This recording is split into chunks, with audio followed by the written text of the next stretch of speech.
जो पहिला भाग आहे त्याच्यातला तो आहे साहित्याची सामाजिकता. साहित्याची सामाजिकता या शीर्षकाखाली साहित्याची निर्मिती ही समाजामधूनच होत राहते. समाजाशिवाय साहित्य अस्तित्वात येऊ शकत नाही. साहित्याचे समाजावर संस्कार होतात. याच अनुषंगाने साहित्याची सामाजिकता नेमकी कशी आहे किंवा कशी असते या संदर्भामध्ये आपल्याला विचार करावयाचा आहे.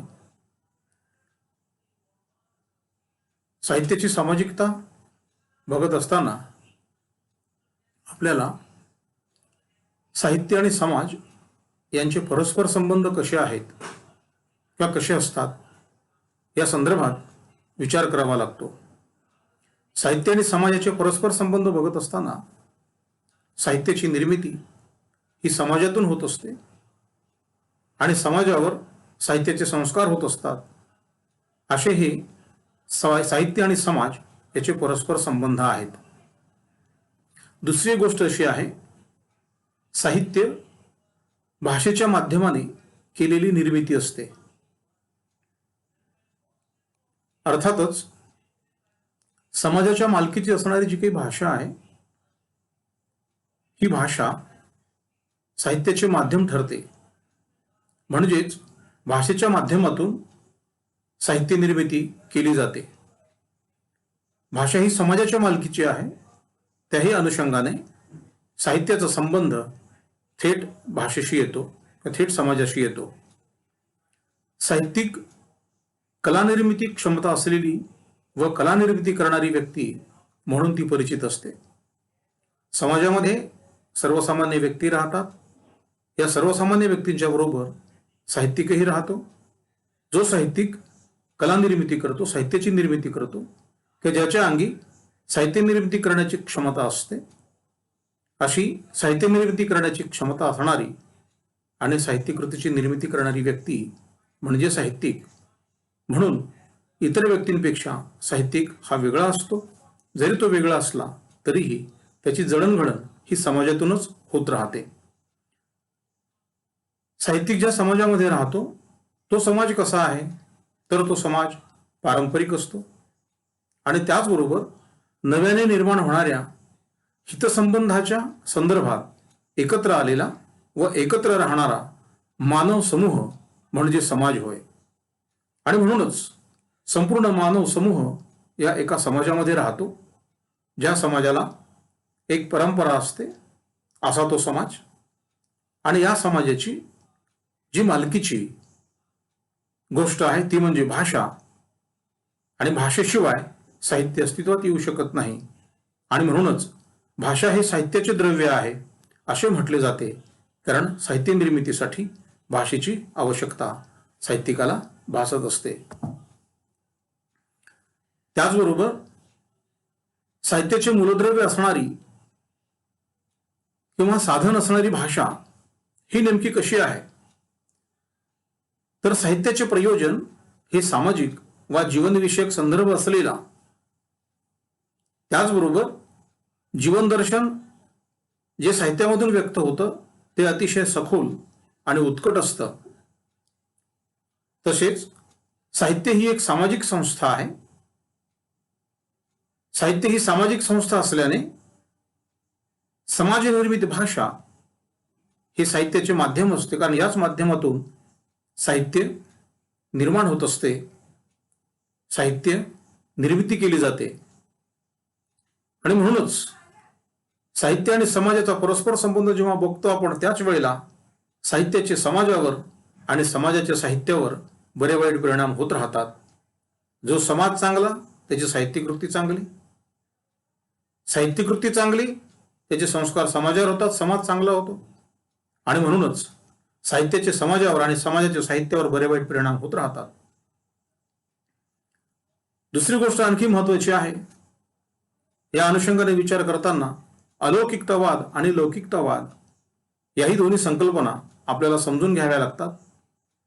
लौकिकतावाद याचा अर्थ आहे युवाद, समाजामध्ये प्रत्यक्ष घडणाऱ्या घटना, या घटनांचा साहित्यिक तो अनुभव घेतो आणि त्या अनुभवावर काही संस्कार करून तो साहित्यामध्ये मांडतो. आणि म्हणूनच प्रत्यक्षामध्ये त्याला येणारा जो काही अनुभव आहे तो अनुभव साहित्याच्या माध्यमातून मांडण्याचा प्रयत्न करतो. म्हणजेच साहित्यिकाच्या पातळीवर तो अनुभव लौकिक असला तरी वाचकाने तो अनुभव अनुभवलेला नसल्यामुळे वाचकाच्या दृष्टीने साहित्यकृतीतील अनुभव हा अलौकिकच असतो. याच अनुषंगाने विचार करताना साहित्य आणि समाज यातील परस्पर संबंध स्पष्ट करण्याचा प्रयत्न इमॅन्युअल तेन या अभ्यासकांनी केलेला आहे. त्यांनी या अनुषंगाने वंश, परिस्थिती किंवा प्रसार माध्यमे, युगधर्म किंवा युगप्रवृत्ती अशा संकल्पना मांडून साहित्य आणि समाज याच्यातील परस्पर संबंध स्पष्ट करण्याचा प्रयत्न केलेला आहे. साहित्य निर्मिती ही यांत्रिक नसते. यांत्रिक याचा अर्थ असा आहे की ती कोणत्याही साच्यामध्ये आपल्याला बसवता येत नाही. असे असले तरी सामान्य माणूस व कलावंत या दोन्हीमध्ये जो भेद आहे, जो फरक आहे, तो फरक नेमका कोणता आहे? कारण समाजामध्ये सामान्य माणसंही राहतात आणि त्याचबरोबर कलावंतही राहतो. पण सामान्य माणसांपेक्षा कलावंतांमध्ये किंवा साहित्यिकांमध्ये नवनिर्मिती करण्याचे सामर्थ्य असते, जे सामान्य माणसामध्ये नसते. आणि म्हणूनच हा साहित्यकृती निर्माण करतो. याचाच अर्थ असा आहे की सामान्य माणसापेक्षा साहित्यिकाची जीवनाविषयी जी जाणीव आहे ती जाणीव अतिशय व्यापक असते आणि खोल असते. म्हणूनच साहित्य व्यवहाराची वाचक सापेक्षता हे बघत असताना आपल्याला वाचक हाही समाजाचाच घटक असतो. साहित्य व्यवहार करताना, साहित्य निर्मिती करताना वाचकाची कल्पना केली जात नाही. पण साहित्यिक जेव्हा साहित्य निर्माण करतो, निर्मिलेलं साहित्य वाचक जेव्हा त्याचा आस्वाद घेतो, त्यावेळेला हा वाचक देखील समाजाचाच घटक असतो.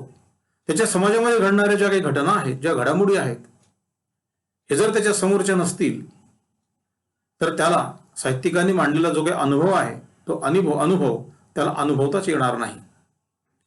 त्याचबरोबर साहित्यकृतीला जीवनाचा आधार असतो आणि जीवनाशिवाय, समाज जीवनाशिवाय, मानवी जीवनाशिवाय साहित्यकृती ही निर्माण होऊ शकत नाही.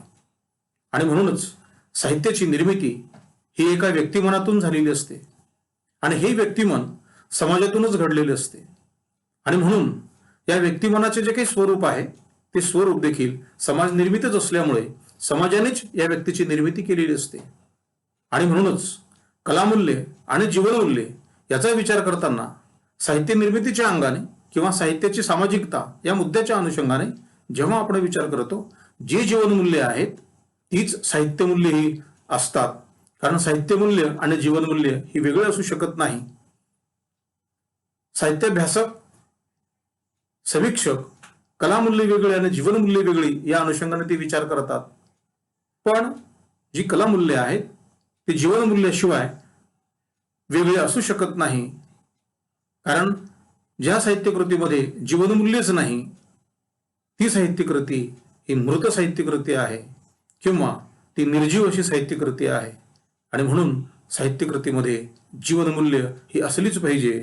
तीच कलामूल्य म्हणूनही परिचित आपल्याला होतात. सामाजिकतेचे अस्तित्व जेव्हा आपण मान्य करतो साहित्यिकाच्या अंगाने, साहित्यकृतीच्या अंगाने, तेव्हा असे दिसते की समाजाशिवाय साहित्य हे निर्माणच होऊ शकत नाही. शेवटी साहित्यिकाला येणारा जो काही अनुभव आहे तो समाजामधूनच येत राहतो. आणि म्हणूनच साहित्यिक काय करतो? सामाजिकतेला, म्हणजे त्याला आलेल्या अनुभवाला, अर्थात सामाजिकतेला कलेच्या पातळीवर तो घेऊन जात असतो. त्या सामाजिकतेला कलेचे रूप तो प्राप्त करून देत असतो. आणि त्याच अनुषंगाने आता आपल्याला लेखक, भाषा आणि वाचक यांची सामाजिकता याचा विचार करताना आपल्याला साहित्य आणि समाज यातीलच परस्पर जो काही संबंध आहे तो संबंधही इथे पाहणे उचित होईल. खरे म्हणजे लेखक हा निर्मितीक्षम कलावंत असतो. पण तो एका विशिष्ट समाजाचा घटकही असतो. त्याच्या कृतीमुक्तीला एक सामाजिक परिमाणही असते. आणि शेवटी समाजाशिवाय त्याचं व्यक्तिमत्व आपल्याला वेगळे करता येत नाही. प्रत्येक मानव गट हा सांस्कृतिकदृष्ट्या, भौगोलिकदृष्ट्या हा वेगवेगळा जरी असला तरीही इथून तिथून मानव हा समान असतो. त्याचबरोबर या समाजामध्ये काही प्रसार माध्यमेही असतात की ज्या प्रसार माध्यमाच्या अनुषंगाने समाजामध्ये घडणाऱ्या ज्या घडामोडी आहेत त्या घडामोडीचा प्रचार आणि प्रसार इतर ठिकाणी होऊ शकतो. समाजाची जीवन पद्धती जी आहे ती साहित्यिकाच्या व्यक्तिमत्वाच्या जडणघडणीत त्याची महत्वाची भूमिका असते. आणि त्याचबरोबर ही समाजाची जी काही जीवन पद्धती आहे ही जीवन पद्धती, त्या जीवन पद्धतीचे जे साहित्यिकाला अनुभव येतात त्या अनुभवाचे संदर्भ क्षेत्र आणि कलात्मक कुतूहलाचे संदर्भ क्षेत्र हे वेगळे असतात. म्हणजे सारे अनुभव विश्व त्याच्या जीवनातूनच तो वेचतो, स्वतःच्या जीवनातूनच तो घेतो आणि एक नवी अनुभव सृष्टी तो निर्माण करतो. म्हणून लेखनाचा विचार करताना समाज जीवनाचा विचार हा अपरिहार्य असतो, तो टाळता येत नाही. आणि म्हणूनच साहित्यकृतीचा विचार करतानाही समाजाचा विचार आपल्याला करावाच लागतो. असं हे समाज आणि साहित्य याच्यातील नाते असते.